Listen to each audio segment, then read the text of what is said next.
Welcome to Subject Soup. What if I told you that billions of tons of water were drained from the Colorado River just to grow a single crop, cotton? Now, years later, the shocking consequences are finally coming to light, and they're worse than anyone imagined. Hey everyone, welcome back to the channel. Today, we're diving into something massive, the Colorado River and its epic challenge with water management, especially when it comes to cotton farming. This river isn't just a trickle in the landscape, it's a major lifeline, quenching the thirst of agriculture, cities, and ecosystems across the American West. But there's trouble in paradise, and it revolves around the intense demand placed on this water source, particularly by one water-loving crop, cotton. The saga of cotton and the Colorado River is not just a local issue but a global lesson in water use and management. As we dive deeper, we'll explore how this has stressed the river's capacity, the engineering feats that have attempted to tame it, and the natural limits we're now encountering. From farmers to faucets, everyone feels the ripple effects, and today we'll see just how deep those ripples go. Let's start by setting the scene. The Colorado River stretches over 1,450 miles, weaving through 7 U.S. and 2 Mexican states, making it a cross-border affair with broad implications. Over the years, policies and practices centered on maximizing agricultural output have prioritized high-yield, water-intensive crops, with cotton being one of the thirstiest. Now, let's get into the nitty-gritty of the water crisis. Agriculture consumes about 70% of the Colorado River's water, with significant portions allocated to water-intensive crops like cotton. This heavy lifting has been based on some pretty optimistic numbers from the past, leading to our current sticky situation where the river is just not keeping up. Water management practices over the decades have created a patchwork of dams, diversions, and deep wells, all designed to quench the agricultural thirst.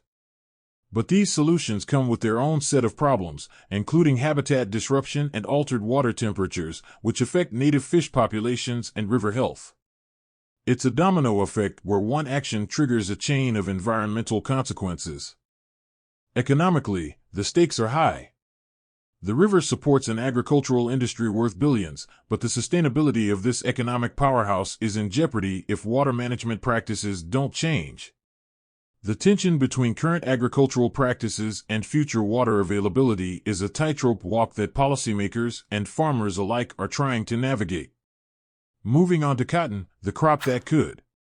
Cotton farming in the Colorado River Basin is like a drama-filled saga that highlights the broader challenges of water-intensive agriculture. It's a tale of boom and bust, where water use once seemed limitless. But as we're learning, limits are very real, and we're hitting them fast. Cotton requires a lot of water, and I mean a lot. It's grown extensively across the arid landscapes of Arizona and California, where the sun beats down and the cotton soaks up every drop of water it can get. This heavy reliance on a single water source has led to significant decreases in water levels at major reservoirs, showing just how much impact agriculture can have on natural resources. Not only does cotton drain physical water resources, but it also saps financial resources through the costs associated with water delivery systems, subsidies, and the economic fallout from reduced water availability. The balance sheet of water use is complex, and cotton farming is currently tipping the scales towards unsustainability. Alright, let's talk about Lake Mead and Lake Powell, the twin sentinels of the Colorado River's health. These reservoirs are more than just lakes, they are the bellwethers of water management success or failure in the region. As cotton and other crops thirst for more water, these lakes bear the brunt, and the results are, frankly, quite shocking. Lake Mead and Lake Powell are at historic lows. This isn't just a statistic, it's a visible sign of distress. If you've seen pictures or visited these areas, the bathtub rings on the rocks show just how much the water level has dropped. This decline is a big deal because it directly affects water allocations to states, hydropower generation, and the overall water balance in the region. The dropping water levels are a wake-up call to everyone relying on these reservoirs. It's like watching your fuel gauge drop while you're miles from a gas station in the middle of a desert. The lower the water levels, the less water there is to go around, which means tough decisions about who gets water and how much. Welcome back. Let's dive into the economic and environmental costs associated with water-intensive crops like cotton. This part of our journey through the Colorado River's challenges sheds light on the broader implications of our agricultural choices. It's not just about growing plants, it's about the sustainability of entire ecosystems and economies. First off, the economic impacts.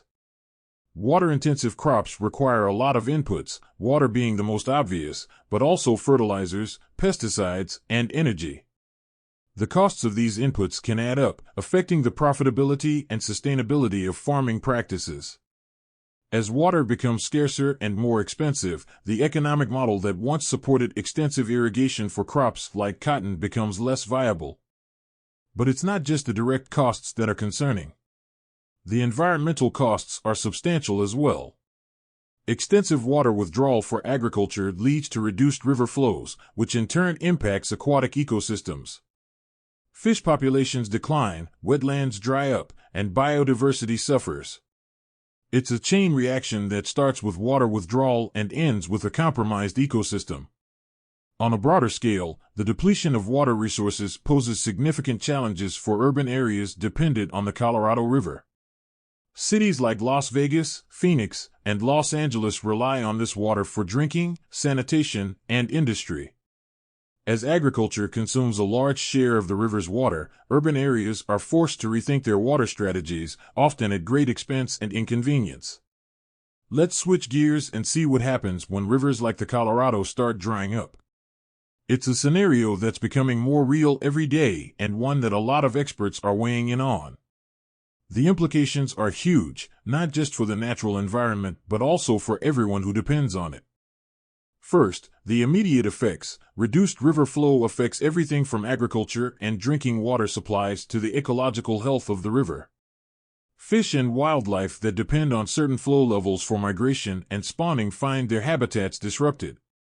This can lead to declines in fish populations, which in turn affects local fishing industries and the ecosystems that depend on these species.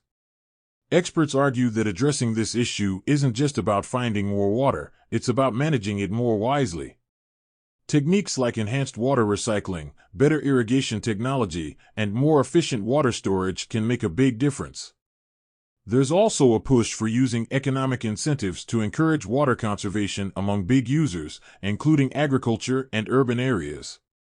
Then there's the long-term outlook. If current trends continue, we could see significant changes in river geography and function.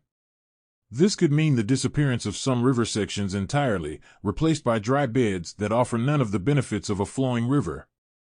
Such changes not only impact the environment but also the cultural and recreational activities that define many riverside communities. Finally, let's talk about the future, specifically, the future of sustainable farming and water conservation. This is where the hope comes in, along with a lot of hard work and smart thinking. The agriculture industry, particularly in regions dependent on the Colorado River, is at a crossroads, and the path it chooses will have significant implications for water sustainability. Innovative farming practices are at the forefront of this new era. Techniques like drip irrigation, which delivers water directly to the roots of plants, significantly reduce water waste. There's also a growing interest in crops that require less water and are more tolerant of harsh conditions, which could dramatically change the agricultural landscape.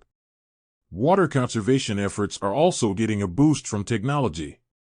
From sensors that monitor soil moisture and automate irrigation to advanced weather modeling that helps predict water needs more accurately, technology is helping farmers use water more efficiently. These tools not only conserve water but also reduce the cost of production, creating a win-win for farmers and the environment.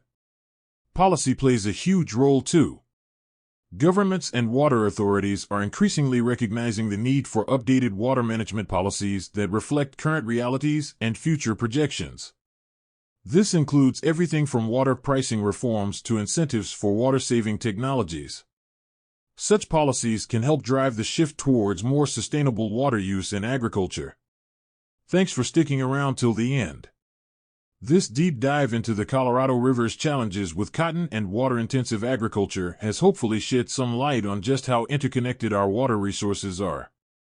As we look towards the future, the path to sustainability is clear. It involves innovation, cooperation, and a commitment to preserving our precious water resources for generations to come.